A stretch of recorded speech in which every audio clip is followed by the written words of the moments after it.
नमस्कार मित्रांनो. ऋणबंध समाज विकास संस्था चिखलीद्वारा संचालित तुकाराम आश्रय वृद्धाश्रमामध्ये आम्ही गेल्या 2 वर्षापासून हे आश्रमचं काम हाती घेतलेलं आहे आणि याच्या माध्यमातून आम्ही आज निराधार बेघर लोकांची निस्वार्थपणे सेवा करीत आहोत.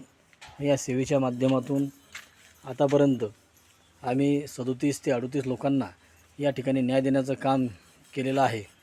त्यापैकी सध्या आश्रमामध्ये 9 लोक आहेत.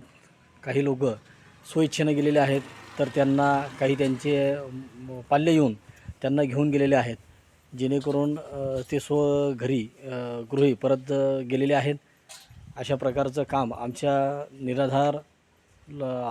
हातून निराधार लोकांसाठी होत आहे आणि या छोटेखानी कामासाठी आपल्या सर्वांचं सहकार्य अपेक्षित आहे.